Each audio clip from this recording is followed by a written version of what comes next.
I'm ready to get it on and talk to you guys about the Last Dance wrapped up tonight. I'm a bit sad. I gotta be honest. I mean, it's I'm gonna miss it.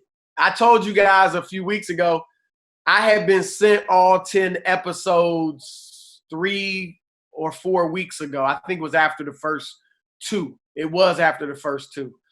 And obviously the person gave them to me thinking I'd want to watch them, which I did. But I said, you know what? I'm enjoying these Sunday nights.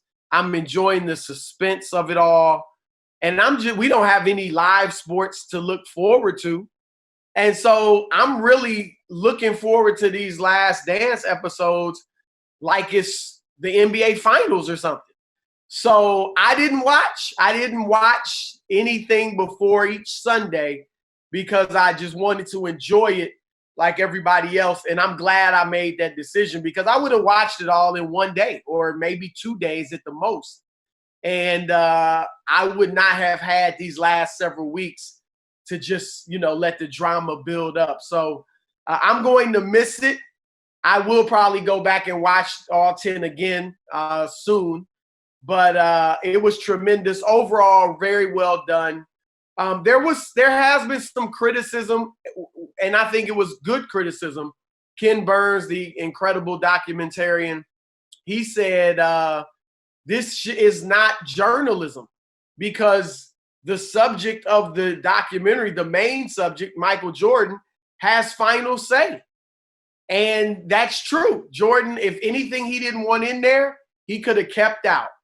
And so there is truth to that in that it wasn't as much journalism as it was probably entertainment. But you know what? It was darn entertaining. And I loved it. And if it took that to get MJ to buy in and give his time, obviously he gave great time to this in the interviews. And he was open as we've ever seen him, certainly since his retirement.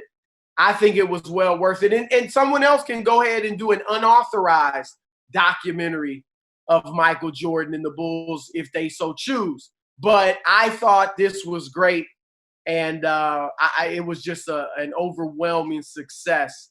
And so props to ESPN and the people that put it together. Jason Hare, the producer. It was really good. It was really good. I'm going to miss it. Quickly, these last two episodes clearly were more basketball driven than any of the previous 8.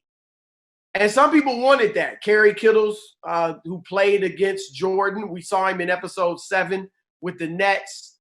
He had told me on my radio show, The Odd Couple, that he wanted more of this. He wanted more of the basketball where you could see what made Jordan tick on the court as opposed to just off of it. I felt the opposite in that I loved the backstories and all that they were given. But tonight, obviously, it was more basketball than anything. And it was good. It was very well done. Obviously, right off the bat, the trash talk is one of the first things that jumps out at you when Reggie Miller says that Jordan told him, don't ever talk trash to Black Jesus. And so from that day on, Reggie Miller never called him Michael Jordan again. He called him Black Jesus or that black cat or whatever. And it's interesting, Reggie saying, we all knew this. I mean, everybody knew Jordan was a great trash talker. And one of the things that Reggie Miller said, he himself, known as one of the greatest trash talkers in NBA history, said that Jordan was also in his class as far as talking trash. And then Brian Russell, let this be a lesson to you young folks out there. If you're going to talk trash, you better be able to back it up, period. And I guess we could say Reggie Miller could have been in that boat as well as a youngster. But for Brian Russell to talk that type of trash, now maybe he was just joking, but Jordan didn't really take it that way. And then for it to end the way it did for Brian, in Jordan hitting 2 game winners in his grill, That's tough. That's tough. So be careful what you say, young people, because it can come back to haunt you. that's the first thing that struck out at me. But let me get to my points, my takeaways. Now that I've had a little fun, and Brian was a very good defender, and he shouldn't have talked trash, but he was a very good defender. The first thing that hit me as I was watching, as they talked about the series with the Pacers, and Jordan talked about in 1998, and Jordan talked about how tough it was. And it was probably his toughest, he said it was his toughest series outside of when they used to play Detroit before he won championships. And what hit me at that moment was, man, the game was during the Jordan era, almost exclusively the Jordan era. The game was so physical. I mean, he had to go through this era that very few players, like before that, in the 80s with Bird and Magic. Now, there were obviously some physical plays with the Kevin McHale and the clothesline of Kurt Rambis, and there was Dr. J and Larry Bird getting into a fight, but the game still was more offense. It was very high scoring in the 80s, very much up and down, not the type of physical defense overall. Obviously, in some individual instances, as I just said, but overall, the 90s was the most physical era of basketball we've ever seen, and that was the Jordan era. And that's what he had to go through. I've already said he had to go through the greatest era of big men that we've ever seen. There was Shaq, a young Shaq, but Shaq was in the league for, Jordan's first 5-6 years. There was Hakeem Olajuwon, David Robinson, Alonzo Mourning. There were big men, Patrick Ewing. It was the greatest era of centers we ever saw. And then it was the most physical era, period, especially with power forwards. So Jordan, who was a notorious driver to the basket, you could see that whenever he went to the hole, it was just, people were ready to hammer him. And I looked at it and I said, you know what? He had Detroit to go through, who kind of ushered in that era of physical play in the late 80s. And then he had the Knicks to go through, who, my goodness, Anthony Mason, Xavier McDaniel, Charles Oakley, Patrick Ewing. It was incredible. Charles Smith, the physicality in those series that Jordan had to go through. And then top it off with the Indiana Pacers. And you look at the scores of some of these games, some of these finals games that Jordan played, 70, they're in the 70s. I remember that's when I first started covering the league. I covered the Cleveland Cavaliers under Mike Fratello, who were one of the slowest teams in the league, if not the slowest. And I regularly saw games in the 60s and 70s. Jordan's averaging 30 in games that end in the 70s and the 80s. And that last series, 98, he averaged 45 he scored 45 in game 6. And the Bulls as a team scored 87. He scored more than half, well over half the points, or over half the points. So that physical play. And look, I don't wish that we go back to that. It was what it was. Jordan was beautiful to watch. I prefer the game more free-flowing and wide open as it is today. Maybe you can find a balance, but that was an extreme. And but that's what Jordan had to go through. And the league was always looking for ways to up the scoring, get the game to be more free-flowing, less physical. That's why they put in the zone defense, the kind of truncated zone. You can't play a full zone, but you got a zone defense that you could play. That's why they got rid of hand checking. That's why for 3 seasons, the 3-point line was shorter. They were looking for ways to increase scoring because it was so low. And in the midst of all that physicality, low scoring, Jordan still averages 30. And it was incredible. But that was the first takeaway when I was looking back at that Indiana series. Man, it was so tough and brutal in his era. Almost, when he's done, you start kind of coming out of that physical play. But that's what he had to go through. The second thing is that, and this is based off of I guess we can't call it the flu game anymore, but the food poisoning game. The first thing is, how did it come to be known as the flu game? Obviously, it was reported as such, but I don't know why. I wonder why. Again, obviously, some sources within the Bulls, I guess, told reporters it was a flu that Jordan had, when in fact it was food poisoning. But of course, the first thing that comes to mind is Kobe Bryant in Sacramento. I can't remember the year, but ordering room service and coming up with food poisoning. And it seemed like it was probably the same thing in Utah, that somebody messed around with MJ's pizza. But obviously he overcame that. And what a performance that was for him to put on with food poisoning. Obviously, you could see how exhausted he was and just the terrible shape that he was in.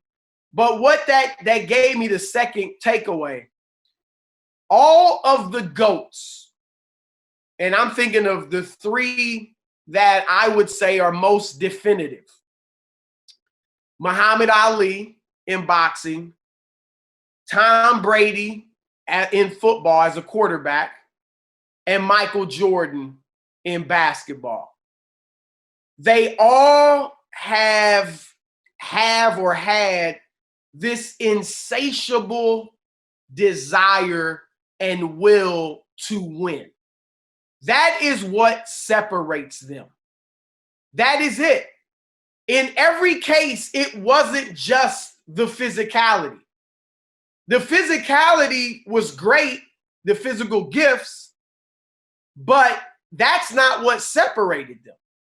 With Muhammad Ali, yes, he was quick, obviously incredibly fast for a heavyweight, nimble, quick on his feet with the dancing and all that. However, he was facing constantly bigger, stronger men who threw harder punches. And yet his will to win enabled him to overcome. In several of the fights, whether it was Sonny Liston, Joe Frazier, but most significantly, I believe, was George Foreman. I mean, George Foreman was bigger than Ali, hit much harder than Ali, destroyed Joe Frazier, who had beaten Ali when he fought Foreman, and yet Ali had this incredible will to win. He probably took the best punch in the history of boxing. But that goes to your will to win.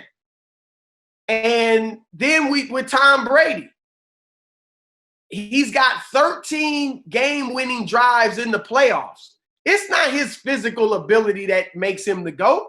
He doesn't have the strongest arm. He's obviously not fast, not athletic, relatively speaking. Doesn't move that well. It's his will to win, his competitiveness.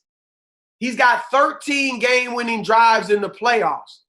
The second most is John Elway with 6 in the playoffs, and then Joe Montana with 5. Tom Brady has more than both of those guys combined. He's got 6 game-winning drives alone in the Super Bowl.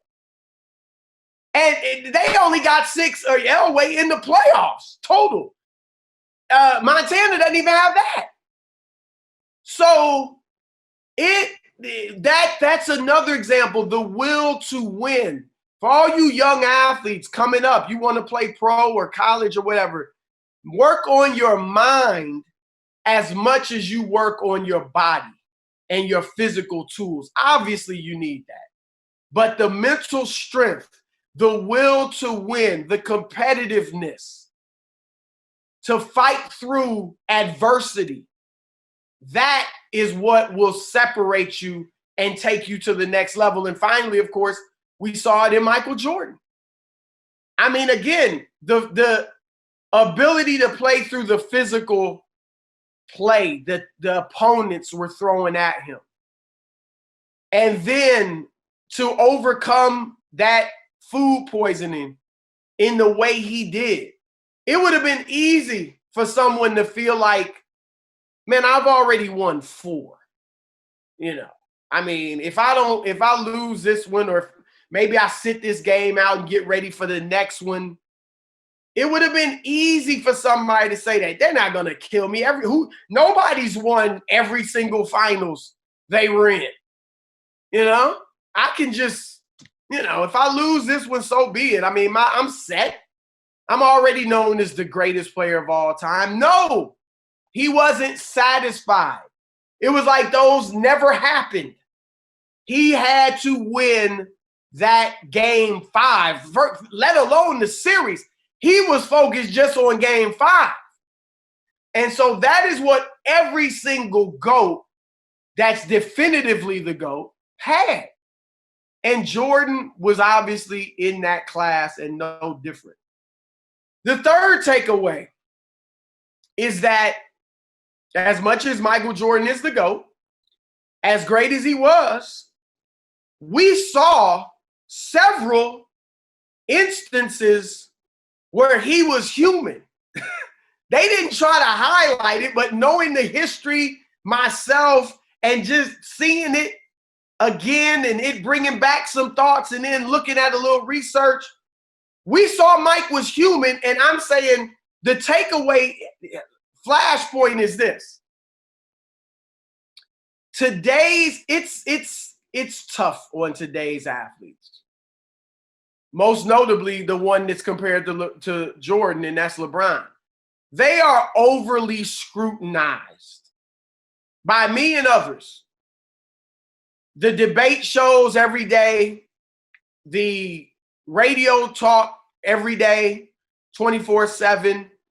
We scrutinize every possession. It's almost like it's not enough to win.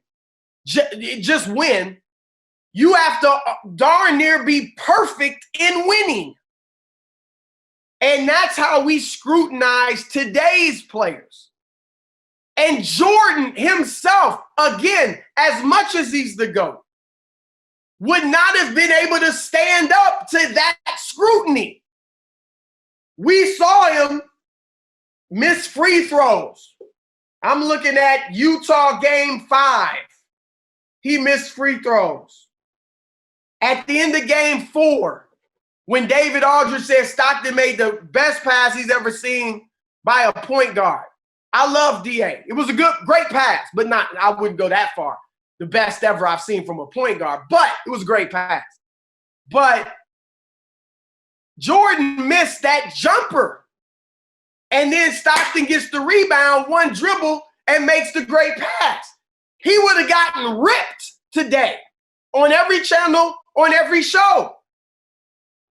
You know, we saw Rick Smits block his shot. Now, granted, Rick Smits was 7 feet tall and a very good player, actually. Not a Hall of Famer, but a really good player. But he blocked Jordan's shot. That would have been, some criticism. That's the Indiana series, obviously. Reggie Miller hits the 3 in the 98 series to win game 4 and tie the series at 2-2. Gives Jordan a little shove as he's coming around. We would have ripped Jordan. You got to be stronger than that. How do you lose your man? You let Reggie Miller's, as thin as a beanpole. How do you let him shove you off like that? And then when Michael finally got there, he didn't even go all the way, extend the block. He just ran over there. He would have gotten criticized beyond belief. And then game 7 against Indiana in the Eastern Conference Final. Y'all know I keeps it real. I love Jordan. Obviously, I always say he's the GOAT, but I keeps it real. I don't carry nobody's water, and I don't rip people unjustly. I keep it real. And in that game, 7, Bulls won 88-83. Michael Jordan in the fourth quarter was 2 for 7. He had 5 of 7 free throws he made, but he was 2 of 7 from the floor. And when the game was tied, he tied the game at 79 with 2 free throws. And then he had a chance. They were up 81-79, and he missed 2 free throws. And Scottie Pippen led him down the stretch with four points. Jordan had 2 free throws in the last 5 minutes. And Ryan Harper hit a free throw and Luke Longley hit a bucket. You know, that was it. Jordan wasn't heroic in those last few moments. But today we act like LeBron, Steph, Kevin Durant, whoever it is. You got to be heroic. You got to hit every shot. You got to take every shot. You got to make every shot. And I don't care if you won. I don't care if you had 12 in the fourth quarter. What'd you do in the last 2 minutes? That's how we act. It's wrong. These dudes are under some scrutiny that's ridiculous. And Michael Jordan, even the greatest of all time, could not have stood up to this scrutiny. He didn't do it by himself, as great as he was. He had help. And so that was my third takeaway. These guys are overly scrutinized. I say it all the time. You know, when LeBron gets criticized for passing the ball off. I mean, Jordan passed it off. Well, he didn't even pass it off to Paxson. When Paxson hit the game-winning shot earlier in the first three-peat. Then Steve Kerr.